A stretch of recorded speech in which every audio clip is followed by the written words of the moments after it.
La penumbra. Comencé a trabajar como guardia de seguridad en un lugar que parecía surgido de algún viejo recuerdo abandonado por la vida. Era un depósito enorme a las afueras de la ciudad, en una zona casi desértica que quedaba lejos de todo lo que uno pudiera considerar civilización.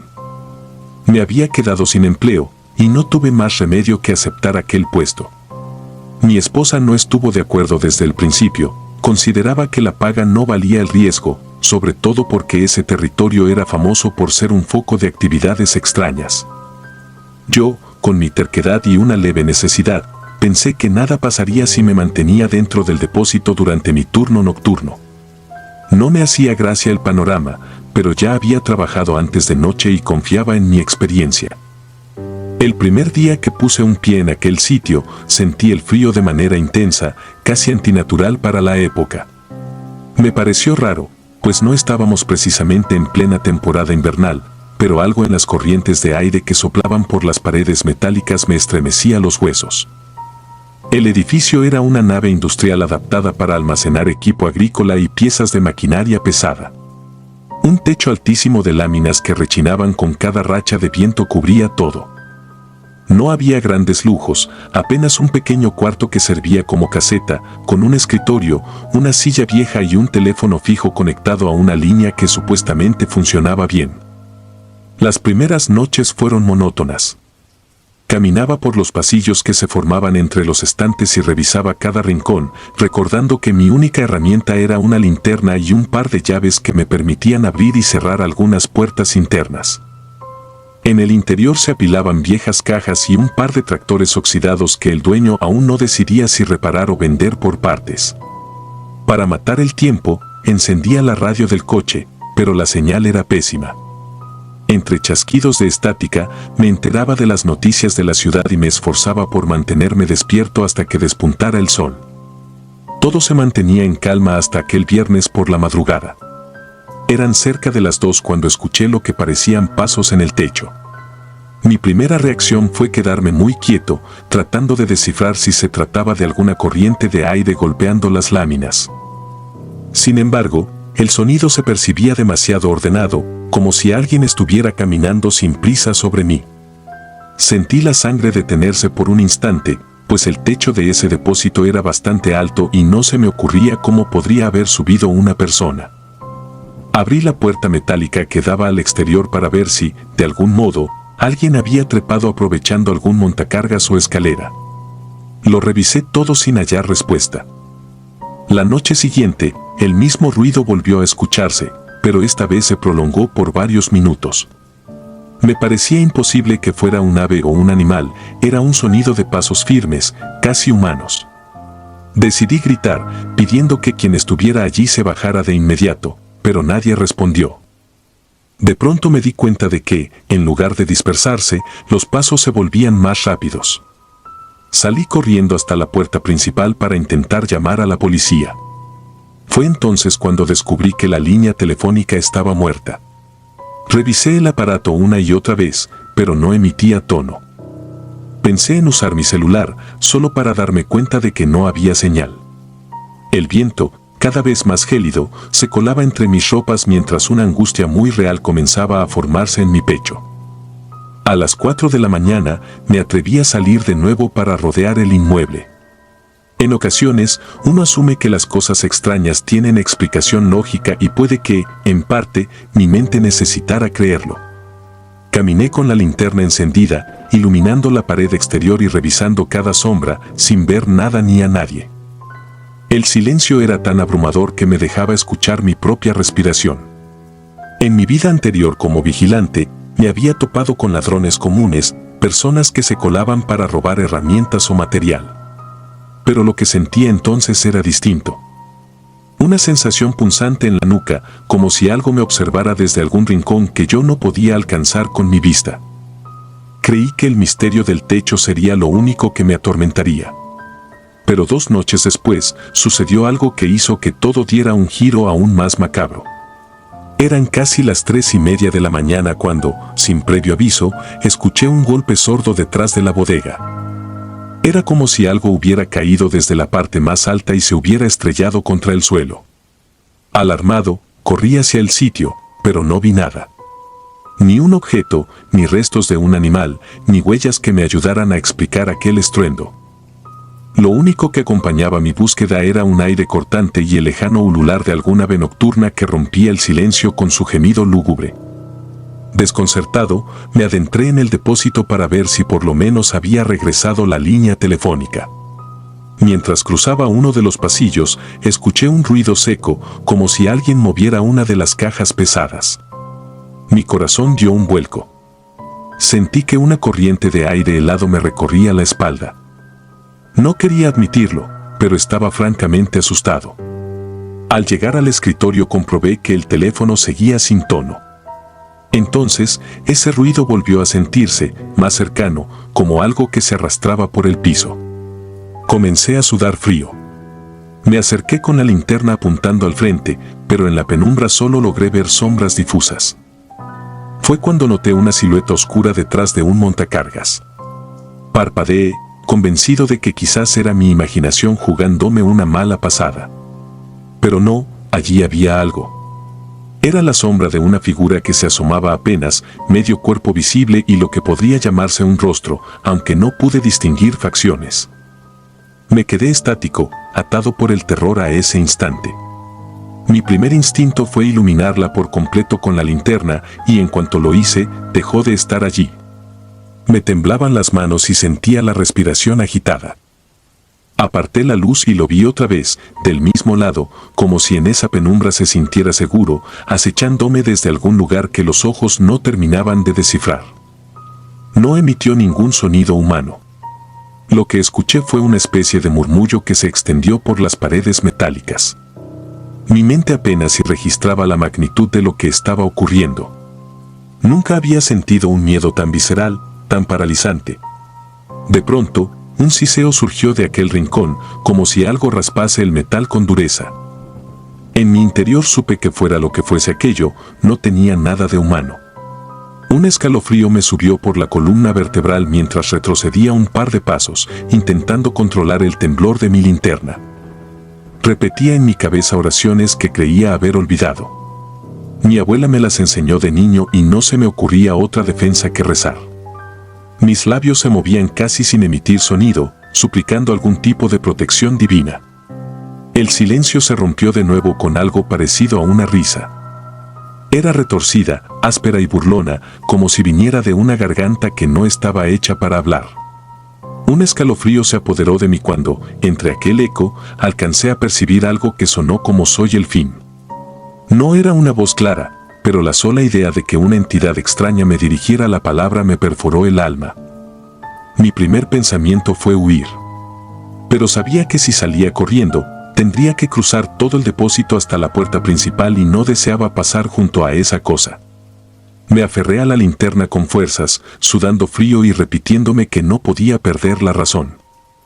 En ese estado de pánico, avancé muy despacio hacia un pasillo lateral, buscando el camino más rápido para llegar a la salida. El lugar parecía infinito, un laberinto lleno de sombras y estanterías. Sentía un golpeteo en mis sienes, un pulso que casi me asfixiaba.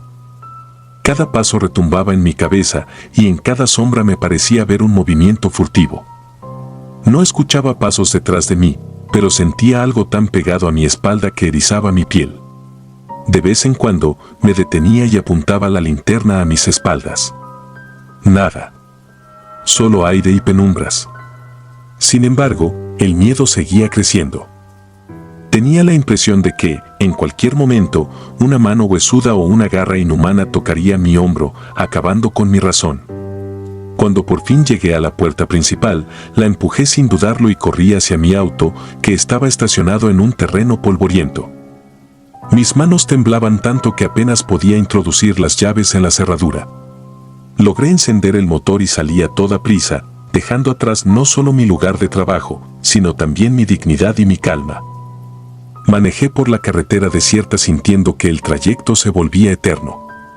Mi mente repasaba las imágenes una y otra vez, buscándole alguna explicación lógica. ¿Acaso era un intruso que jugaba conmigo, una alucinación por cansancio, alguien que se había escabullido? Pero mi instinto me gritaba que no. La sensación de maldad pura aún latía en mi pecho y mis manos seguían aferradas al volante con tanta fuerza que me dolían los nudillos. Cuando al fin llegué a casa, mi esposa se alarmó al verme tan pálido. No le conté nada con detalle esa noche, pero supe que jamás volvería a poner un pie en ese depósito. A la mañana siguiente, regresé a presentar mi renuncia. El supervisor de turno me preguntó por qué me iba tan repentinamente, pero preferí inventar una excusa de salud. No quería que nadie me tachara de loco o cobarde, y sobre todo, deseaba borrar aquella experiencia de mi memoria. Fue hasta que encontré otro empleo diurno que me animé a compartir la historia con mi nuevo jefe. Él escuchó cada palabra con una mezcla de asombro y compasión. Después me reveló que, según se decía, ese depósito era un lugar maldito. Años atrás había sido un recinto clandestino que grupos criminales usaban para torturar a sus enemigos. Se hablaba incluso de prácticas oscuras y sacrificios que le daban un tinte todavía más siniestro a su historia. Me confesó que conocía a otras personas que habían trabajado ahí y que, en menos de un mes, terminaban abandonando el puesto alegando cosas muy parecidas, ruidos inexplicables, presencias que no podían ver, pero que sentían con cada fibra de su ser. Me dijo que no me extrañara si todavía quedaban rastros de todo ese sufrimiento atrapado entre aquellos muros de metal. Aún con la luz del día, resultaba inquietante pensar en las energías que pudieron anidar entre las láminas del techo y los pasillos oscuros. Hasta el día de hoy, sigo convencido de que esa experiencia fue algo más que la invasión de un simple ladrón. No había razón para que alguien estuviera en un techo tan alto, ni forma humana de moverse de esa manera y aparecer y desaparecer a voluntad. Aquella risa nefasta me atormentó en pesadillas durante semanas y el recuerdo de la sombra observándome tras el montacargas me sacudía el cuerpo cada madrugada en que despertaba sudando. Lo más aterrador fue la seguridad con la que sentía esa presencia, como si llevara eones habitando ese lugar, alimentándose de la oscuridad que las atrocidades humanas habían sembrado tiempo atrás. A veces, cuando paso de noche por una zona industrial, reconozco ese mismo viento helado y se me revuelve el estómago al recordar aquellos pasos en el techo y esa tenebrosa silueta que se desvanecía con la luz. No puedo decir que he superado por completo el pánico que viví. Cada tanto me sorprendo mirando sobre mi hombro sin motivo, esperando ver de nuevo esa figura acechándome, ese algo que vino de la penumbra a recordarme que no estamos solos, que el horror puede anidar en los sitios que parecen inocentes y que, cuando el silencio de la madrugada te envuelve, hay fuerzas que se alimentan de la soledad. Supe entonces que mi cordura pendía de un hilo, y que la única forma de salvarla era escapar para siempre de aquel monstruoso recinto, un sitio donde el frío y la muerte habían tejido su madriguera. Conservo mis rezos y mi fe como escudo, porque sé que en este mundo hay sombras que no se van con solo encender una linterna. Aunque haya salido de ese infierno físico, la posibilidad de que algo similar me siga nunca deja de erizarme la piel. La sonrisa hueca. Prefiero guardar mi nombre en secreto, igual que los detalles específicos del lugar donde todo ocurrió. Firmé papeles que me prohibían revelar lo que pasé, pero siento un nudo en la garganta al callar. Aunque me consume el miedo a posibles repercusiones, debo sacar este relato de mi cabeza o de lo contrario jamás volveré a dormir tranquilo. No fue hace mucho, llegué a Estados Unidos en busca de una oportunidad y conseguí trabajo como guardia de seguridad nocturno en un sitio que, a primera vista, parecía perfectamente normal. Resultó ser cualquier cosa menos eso. Llegué muy joven al país, ilusionado con labrarme un futuro digno y enviar dinero a mi familia. No tenía demasiadas opciones y cuando me ofrecieron un puesto de vigilancia nocturna en un modesto recinto comercial, acepté sin pensarlo. El salario era bueno y mi supervisora me aseguró que el turno de la noche estaba prácticamente desierto. Lo único que necesitas es hacer rondas y vigilar las cámaras, me explicó mientras me entregaba un manual de procedimiento bastante breve. Me llamó la atención el énfasis en firmar un contrato que incluía cláusulas de confidencialidad. Pero en ese momento lo ignoré, me urgía el empleo, y aquello me pareció solo un trámite burocrático más. Pasé el día recibiendo instrucciones. Me asignaron un pequeño cuarto con monitores que mostraban todos los pasillos y tiendas de aquel sitio. Se componía de 2 niveles, con boutiques variadas, un área de comida, un cine pequeño y, al fondo, unas escaleras angostas que llevaban a un segundo piso con más locales. Tras concluir la capacitación, decidí tomar algo de comer y sentarme a esperar a que dieran las 11 de la noche, hora oficial en la que las puertas se cerraban al público y comenzaba mi turno. Mientras masticaba un bocadillo comprado en la máquina expendedora, un hombre mayor, de unos 60 años, se acercó a limpiar las mesas. Tenía acento centroamericano y, quizá al notar mi origen latino, quiso entablar conversación. Su actitud era bastante amable, casi paternal. No habló mucho de sí mismo, pero dejó claro que llevaba tiempo trabajando en labores de limpieza. Me preguntó si realmente estaba preparado para vigilar de noche. No hubo mucho diálogo, pero sí me insinuó que no todos aguantaban. Me extrañó su tono. Le aseguré que estaba decidido a demostrar mi valía.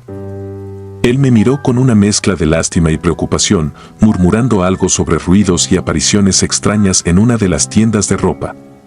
Contó que otros guardias habían renunciado a la primera semana tras ver cosas que nadie se atrevía a explicar. Dijo que prefería no asustarme, pero que tuviera cuidado. Luego, con un encogimiento de hombros, siguió con su tarea. Aquellas advertencias quedaron flotando en mi mente, aunque al principio no les di demasiada relevancia. A las 11 en punto inicié oficialmente. Una empleada del turno diurno me deseó suerte mientras se marchaba. Todo quedó en silencio. Hice un recorrido rápido por el primer piso, asegurándome de que no quedara nadie rezagado.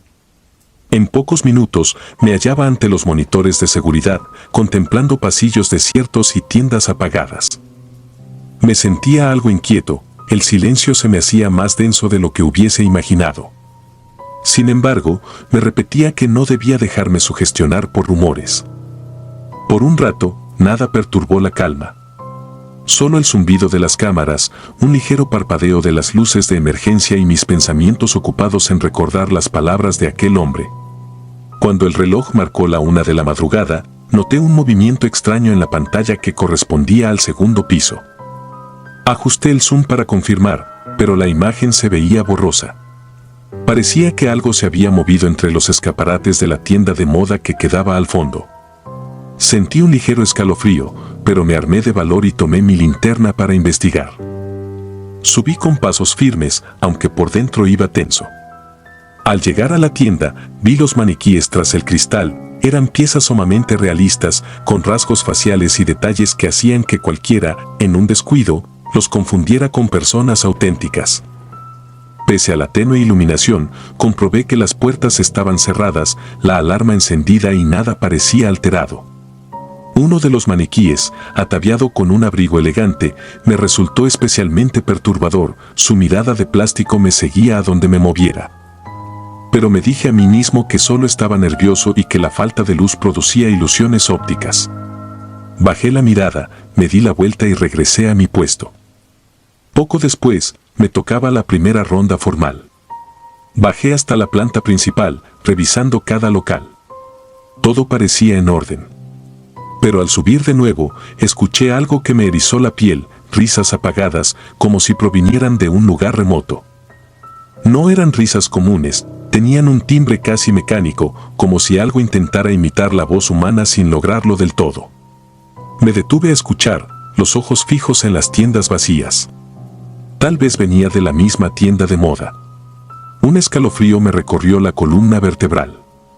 Mi corazón palpitaba con fuerza, pero me dije que eran imaginaciones mías. Aún así, proseguí, deseoso de no parecer un cobarde. Al rodear el segundo piso, pasé lentamente por aquel escaparate.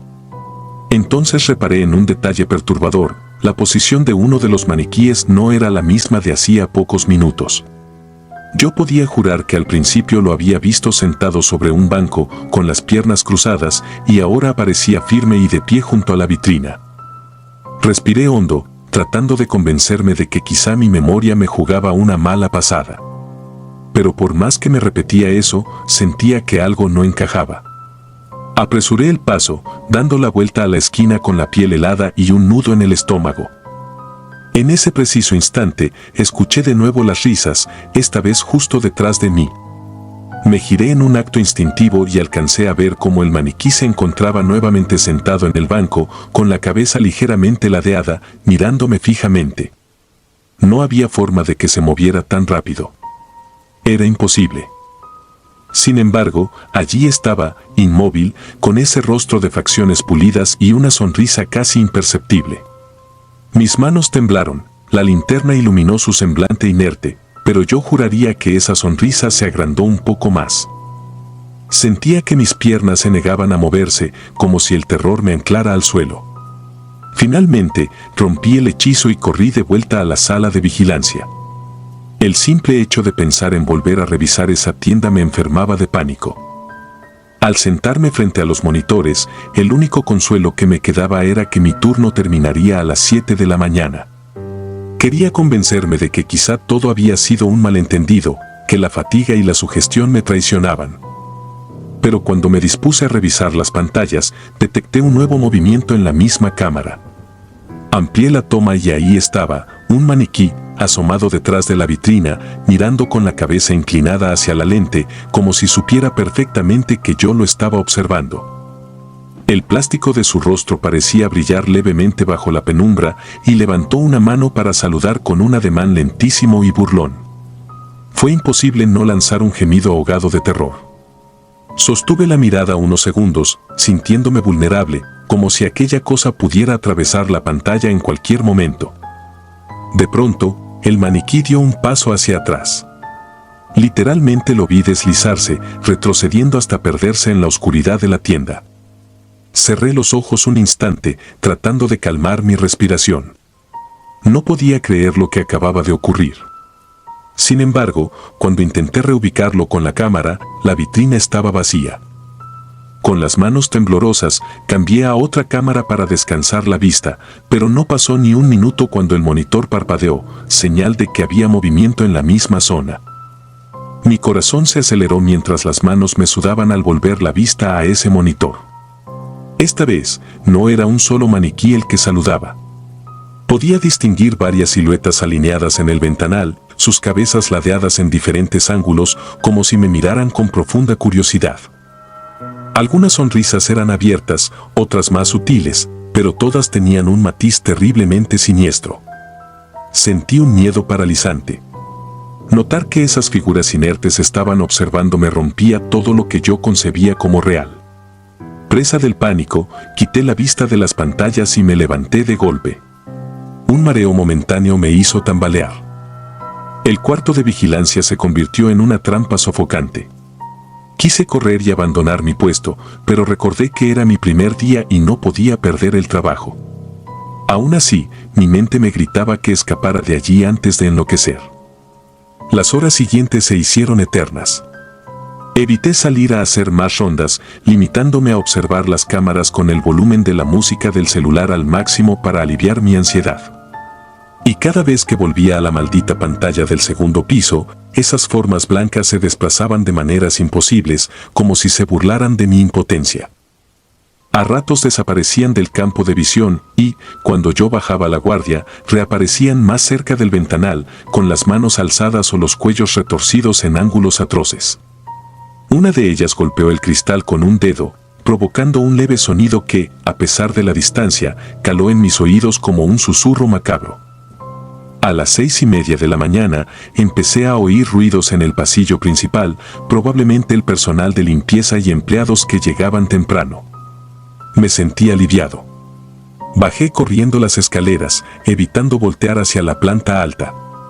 Al llegar al vestíbulo, me encontré con uno de mis compañeros diurnos. Sonrió, sorprendido de verme tan agitado y sin aliento, pero no me preguntó nada. Supongo que me veía tan pálido que prefirió no hacerlo. Al salir, sentí el aire fresco y supe que no volvería jamás.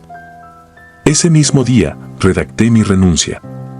No me importó que fuera mi primer empleo en tierras extranjeras. Mi salud mental valía más. No tenía la menor duda de lo que había visto. No era producto de mi imaginación ni de historias exageradas. Aquellos maniquíes se movían, reían y cobraban vida de alguna forma retorcida, como si tuvieran algo perturbador en su interior. Recordé las palabras del hombre que me advirtió, así como historias similares de otros guardias. Todos hablaban de ruidos, murmullos y figuras que cambiaban de posición a lo largo de la noche.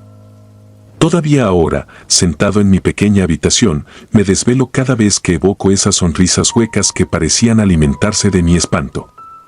Aunque intente racionalizarlo, nada borra la imagen de ese grupo de maniquíes alineados en el ventanal, inclinando sus cabezas con sincronía malsana. Un pedazo de mí está convencido de que hay algo en ellos, algo que trasciende la lógica humana, algo que se ensaña con la gente que se atreve a desafiar su inmovilidad aparente. No soy la primera persona que pasa por esto, y dudo que sea la última. Conozco a varios que escucharon rumores y decidieron buscar otros trabajos. Pero hay quienes se quedan por necesidad, lidiando con las miradas frías y el eco de esas risas robóticas en medio de la soledad. A todos ellos les deseo fuerza y espero que se vayan a tiempo antes de que los maniquíes logren algo peor que un simple susto. No sé cuál sea el propósito de esos seres, ni la razón por la que el dueño mantiene en secreto los sucesos. Solo sé que firmé un documento que me exige silencio. Tal vez estoy arriesgando mi seguridad al contar esto, pero me resulta imposible cargar con una experiencia tan escalofriante sin advertir a los demás. A partir de esa noche, no he vuelto a pisar un recinto lleno de maniquíes. Evito las tiendas de ropa y los centros comerciales. Todavía hoy, si veo un escaparate con figuras humanas demasiado realistas, me da un vuelco el corazón y tengo que desviar la mirada. Ese miedo no se me ha ido. Puede que nunca lo haga. No busco que me crean, pero aseguro que todo lo que viví fue real. Lo poco que puedo aconsejar es que, si alguna vez toman un empleo como guardias de seguridad en un lugar donde existan rumores de presencias extrañas, hagan caso a las advertencias. La curiosidad puede llevar a contemplar cosas que es mejor no descubrir jamás. No sé cuál sea la historia oculta de esos maniquíes. Tal vez están malditos, o poseen algún espíritu maligno que se alimenta del terror de quienes trabajan de noche.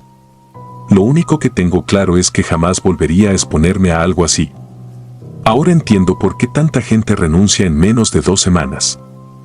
Entiendo por qué me hicieron firmar aquel contrato de confidencialidad. Y comprendo, sobre todo, que a veces es mejor no tratar de darle sentido a lo imposible. El silencio es cómplice, pero también es un escudo para la cordura. Quizá nadie logre aclarar el origen de esos movimientos o la intención de esa sonrisa sin alma. Lo que sí sé es que me marcaron. Hubo momentos en que pensé que perdería la razón. Por fortuna, salí con vida de esa experiencia, pero con cicatrices que no se borran con el tiempo. Cada vez que el insomnio se apodera de mí, recuerdo aquella última visión ante las cámaras, varios maniquíes levantando la mano, como despidiéndose de mí, conscientes de mi terror y de su triunfo. De algún modo, me dijeron adiós sin pronunciar una sola palabra, y esa despedida retorcida retumba en mi mente incluso ahora. He contado lo esencial de mi relato, con el afán de dejar constancia de que hay cosas que superan nuestra comprensión. No busco explicaciones lógicas, prefiero seguir vivo con el corazón latiendo a 1000 por hora. He compartido esto porque creo que todos deberían saber que, tras la fachada de un simple empleo nocturno, pueden ocultarse horrores tan reales como la respiración. Y si hay alguien que está pasando por algo parecido, que sepa que no está solo. Yo también enfrenté esos ojos de plástico y esa sonrisa hueca que jamás podré olvidar. Sombras en la oscuridad. Cuando mi primo Leonardo arribó a nuestra ciudad, mi madre lo invitó a quedarse en casa hasta que pudiera estabilizarse. A él siempre le gustó la idea de trabajar como vigilante nocturno, así que en cuestión de días ya había encontrado un empleo lejos del bullicio urbano. Lo contrataron para cuidar un extenso terreno cerca de una fábrica abandonada, en una zona industrial semidesierta a la que se llegaba a través de una carretera oscura y llena de baches. Al principio, ninguno de nosotros pensó en las implicaciones de aislarse tanto. Leonardo estaba más contento que preocupado, sobre todo porque necesitaba ahorrar dinero para comprarse un auto y dejar de depender de los aventones esporádicos que mi tío le ofrecía. La primera noche que lo acompañé para conocer su lugar de trabajo, tuve una sensación extraña apenas entramos. El terreno era enorme, rodeado de muros de cemento y rejas oxidadas. Al fondo, se alzaban algunos remolques y contenedores donde supuestamente se almacenaba material industrial sin uso. Esa misma noche, conocimos al supervisor que se quedaría con Leonardo para explicarle los procedimientos. Yo no era guardia, solo había ido por curiosidad y también para no dejarlo solo en un lugar tan desolado. La caseta donde pasarían la noche se encontraba a la entrada del predio, construida con paneles metálicos y con una puerta tan ligera que sentí que un viento fuerte podría arrancarla de cuajo. Cuando entré, me sorprendió lo angosto del espacio, apenas cabían 2 sillas junto a una mesa de madera. Había un pequeño calentador eléctrico en una esquina, aunque el supervisor advertía que solo se encendía en casos de mucho frío para no gastar energía. También recalcó con un tono grave que era esencial hacer las rondas a tiempo, abarcar todo el perímetro y estar atentos a cualquier presencia sospechosa. Aquellas palabras no me inquietaron tanto como el rostro serio con el que las pronunciaba. Esa noche no sucedió nada fuera de lo común. Aún así, el supervisor confesó que desde hacía semanas ocurrían incidentes que obligaban a los guardias más veteranos a renunciar. No quiso entrar en detalles, pero su forma de agachar la mirada me hizo imaginar historias de ladrones o de personas extrañas que se colaban en la zona. Me fui a casa antes de la medianoche, dejando a Leonardo y a su supervisor en la silenciosa penumbra de aquel terreno desierto. No volví a pensar demasiado en ello hasta que, días después, mi primo empezó a llegar desvelado y con los ojos llenos de una tensión que no lograba ocultar. Solía preguntarle cómo le iba. Él solo contestaba que se sentía un poco cansado, que las rondas nocturnas eran pesadas y que el viento silbaba de un modo casi siniestro allá, tan lejos de la ciudad. Nunca me confesaba nada más, como si temiera que yo me burlaría de él o no le creería. Pasaron un par de semanas antes de que se animara a contarme que algo lo inquietaba en esas madrugadas interminables. Aquel supervisor, que en un principio parecía dispuesto a guiarlo, ahora se mostraba reservado, apenas hablaba y rara vez hacía rondas completas con él. Prefería quedarse en la caseta y, cuando las agujas del reloj marcaban las 3 de la mañana, decía que era hora de descansar y no salir por ningún motivo. Leonardo se acostumbró a obedecer. Sin embargo, una noche el supervisor se ausentó por enfermedad, así que lo mandaron a él con otro compañero que también era nuevo. A eso de las 11, mientras revisaban los alrededores, un auto se estacionó frente a la reja. Como no estaba anunciado, los dos se aproximaron para ver si se trataba de algún visitante autorizado. Fue entonces que el vehículo se encendió de golpe y se alejó veloz, dejando una estela de polvo. Aquello les pareció sospechoso, de modo que optaron por reforzar la vigilancia. A la hora de descanso, justo las 3 de la mañana, se metieron en la caseta para refugiarse del viento gélido. Fue allí cuando escucharon un maullido, pero no sonaba como el de un gato común. Era un sonido gutural, casi un lamento que erizaba la piel. Al principio, pensaron que tal vez algún menino callejero se había colado entre los contenedores en busca de calor, así que Leonardo sugirió abrir un poco la puerta para dejarlo entrar o al menos verificar que no estuviera herido. Su compañero, sin embargo, se negó tajantemente. Dijo que le habían prohibido salir cuando escuchara ruidos de animales, porque nunca se sabía qué podía haber detrás de esas apariciones repentinas. Aquella respuesta fue extraña, pero mi primo no quiso insistir. Se quedaron en silencio, intentando ignorar el maullido que se desplazaba por el techo, haciendo crujir la lámina con un peso que ningún gato debería tener. Cuando amaneció, Leonardo me buscó para contarme lo sucedido. Lo noté nervioso, revisando a cada tanto por encima de su hombro, como si alguien o algo pudiera estar acechándolo. Le pregunté por qué no llamaba a la policía o a alguien de la empresa para reportar esos extraños sonidos, pero solo me respondió que el supervisor ya estaba enterado de todo y que su actitud era siempre la misma, permanecer dentro durante la madrugada y hacer oídos sordos a cualquier ruido. Por alguna razón, la empresa no quería perder más guardias, necesitaban cubrir ese turno a toda costa, incluso si los incidentes que se presentaban eran cada vez más inquietantes. Cada noche, Leonardo notaba cómo ese supuesto gatito rondaba la caseta siempre a la misma hora.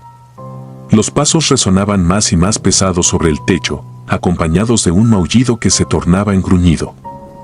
Pero, según él, lo peor era el silencio posterior, ese intervalo de quietud en que uno se preguntaba si realmente había escuchado algo o si era producto de la imaginación exacerbada por la soledad y la oscuridad. 2 semanas después, hubo un nuevo suceso que marcó un antes y un después. Mientras Leonardo y su compañero hacían la ronda de las 11, vieron otra vez un auto sospechoso a lo lejos. Esta vez los ocupantes no huyeron de inmediato, sino que se quedaron unos minutos con las luces apagadas, contemplando la entrada. Tanto mi primo como el otro guardia se armaron solo con sus linternas y las macanas reglamentarias que de poco servirían ante un posible ataque. Se plantearon llamar a la policía, pero la señal de sus teléfonos era casi nula en ese lugar. Finalmente, el auto se fue sin mayor incidente, dejando una nube de polvo detrás. Más tarde, ya cerca de las 3 de la mañana, hicieron la ronda final. Mientras recorrían el área de los remolques, el compañero apuntó con su linterna hacia uno de los techos y preguntó si Leonardo veía algo moviéndose allí. Mi primo entrecerró los ojos, pero no distinguía más que sombras. El viento agitaba las lonas que cubrían algunos contenedores, produciendo un golpeteo constante que contribuía a la atmósfera tenebrosa. Pero el compañero insistía en que alguien estaba parado sobre uno de los tráileres, observándolos. Al acercarse y alumbrar, no encontraron rastro de nadie. Regresaron a la caseta con el corazón acelerado, sintiendo que los vigilaban desde la oscuridad. Apenas se sentaron, el maullido resonó, fuerte y persistente. Leonardo describía aquel sonido como un lamento distorsionado, demasiado grave para un gato. Esa madrugada, la cosa que andaba en el techo no solo caminaba, sino que rascaba el metal con furia, como si intentara encontrar una rendija para entrar. Su compañero, fuera de sí, golpeó el techo con la macana y soltó un par de maldiciones, pidiéndole que se largara. Al instante, los pasos se volvieron más pesados, como si aquel ser se desplazara con la rabia de una bestia. Ni uno se atrevió a abrir la puerta. Simplemente se quedaron en silencio, escuchando el chillido metálico que producía cada pisada sobre la lámina. Poco antes del amanecer, todo se calmó. Cuando salió el sol, salieron de la caseta con la esperanza de encontrar huellas, rastros de algún animal, algo que explicara lo que habían oído. Pero el techo estaba intacto, sin ninguna señal de garras o de pisadas. Solo un par de hojas arrastradas por el viento. Aquello los dejó perplejos. Al terminar el turno, ambos se presentaron al supervisor y, con la voz temblorosa, renunciaron. Leonardo me lo contó esa misma tarde, no estaba dispuesto a pasar otra noche como esa, ni a arriesgar su cordura persiguiendo sonidos inexplicables. Cuando escuché todo aquel relato de labios de mi primo, sentí un escalofrío. Me confesó que, en el momento en que golpearon el techo, tuvo la certeza de que no se trataba de un simple animal. Algo más se movía ahí arriba, algo consciente y calculador, que se burlaba de ellos maullando como un gato. Recordó la advertencia del supervisor: no salgan cuando escuchen algo fuera de lo normal. Cierren todo y esperen a que amanezca. Se preguntó cuántos guardias habían pasado por la misma experiencia, cuántos habrían renunciado con el terror grabado en sus ojos. Antes de marcharse de aquel lugar definitivamente, Leonardo regresó una tarde con la intención de recoger su liquidación y algunas pertenencias que dejó en la caseta. Me pidió que lo acompañara. Cuando llegamos, el supervisor se acercó con un gesto de resignación, como si esperara tal renuncia desde el primer día. Solo me miró de reojo y dijo: podrías habérselo advertido, pero nadie te cree hasta que lo vive. No me quedó claro si se refería a los intrusos o a la presencia extraña que rondaba las noches. Esa misma tarde, vimos a lo lejos a otro muchacho joven llegando con su mochila al hombro, seguramente el nuevo guardia que cubriría las noches. A mí me sobrecogió la idea de saber que, llegado el momento, aquel novato también escucharía el maullido distorsionado y sentiría el peso de algo que acecha desde las sombras. Nadie lo prevendría con claridad, quizás solo le dirían que no abriera la puerta a ningún animal y que guardara silencio hasta el amanecer. Era un secreto a voces en aquel predio. Nadie hablaba abiertamente de ello, pero todos intuían que algo merodeaba en la oscuridad. Cuando Leonardo y yo volvimos a casa, lo noté aliviado. Aún así, por las noches, si el viento soplaba fuerte, a veces se quedaba mirando por la ventana con el ceño fruncido, como si esperara ese sonido pavoroso que lo atormentó tantas madrugadas. Con el tiempo, consiguió otro empleo, uno diurno, y de a poco las pesadillas menguaron. Sin embargo, cada vez que el clima se pone ventoso y a lo lejos se escuchan maullidos vagabundos, los ojos de mi primo brillan con un terror renovado. Se pregunta, y me lo ha confesado varias veces, si aquello que escuchó en ese paraje industrial era realmente un gato o una criatura burlona que aprovechaba la soledad para sembrar miedo. Al día de hoy, cuando alguien me pregunta por historias de terror, no dudo en contar la experiencia de Leonardo.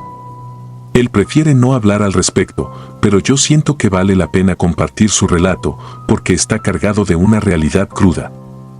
Ninguna de las cosas que vivió se siente forzada o fantástica, todo sucedió con la naturalidad de las pesadillas que irrumpen en la vida cotidiana.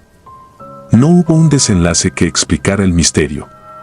Nadie apareció con una prueba contundente de que algo diabólico se paseaba por los techos. El mayor testimonio son las renuncias repetidas de varios guardias y los silencios incómodos del supervisor. El viento sigue aullando en las noches de la ciudad y a veces me pregunto si ese fenómeno extraño ocurre solo allí, en aquel terreno lleno de remolques cubiertos de polvo y maleza, o si en otros lugares desolados también se esconde algo que imita al maullido de un gato para atraer la curiosidad de los incautos. Mi primo decidió seguir adelante con su vida, pero jamás olvidará esas madrugadas en las que el techo crujía bajo el peso de unas pisadas imposibles y los lamentos felinos se transformaban en gruñidos que helaban la sangre. Cada vez que alguien le ofrece trabajo de vigilante, inventa cualquier excusa para rechazarlo. Porque aunque intente convencerse de que solo fue su imaginación, hay noches en las que puede volver a escuchar ese sonido, reverberando en su mente como un eco siniestro. Cierra las ventanas cuando el aire sopla con fuerza. Deja las luces encendidas si tiene que levantarse en la madrugada. Y a mí me sucede algo parecido. Cuando mi gato rasguña la puerta a las 3 de la mañana, no puedo evitar recordar los ojos asustados de Leonardo y preguntarme qué habría sucedido si aquella noche, en lugar de quedarse encerrado, hubieran salido con la linterna a buscar al animal. Quizás el misterio se habría resuelto o, tal vez, las cosas habrían tomado un rumbo aún más siniestro. Al final, lo desconocido siempre encuentra la forma de aferrarse a nuestra mente y corroerla con la duda. Ahora, mientras escribo esto en mi habitación, escucho el silbido del viento que hace vibrar las ventanas. Aunque estoy a kilómetros de aquel lugar abandonado, algo dentro de mí siente la misma congoja que sentía Leonardo. Es difícil desprenderse de una historia tan vívida. Cada palabra que él me confió, cada detalle de su experiencia, palpita en mi memoria como una advertencia que jamás sabré interpretar del todo. Quizás sea mejor así, seguir sin saber que se arrastra en las sombras y maulla con una voz imposible. Al menos, en la ignorancia, uno conserva un atisbo de tranquilidad. Pero si alguna vez te ves obligado a vigilar un predio solitario en plena madrugada, ten cuidado con los ruidos que suenan en el techo. Podrías descubrir que aquello que buscas no es un gato, sino algo capaz de anidar en tus peores pesadillas. Si disfrutas de los relatos, te invitamos a apoyarnos con un like y un comentario, ya que eso nos ayuda muchísimo. Además, si aún no estás suscrito o suscrita, te animamos a formar parte de la comunidad del terror. Muchas gracias por escucharnos y por tu apoyo.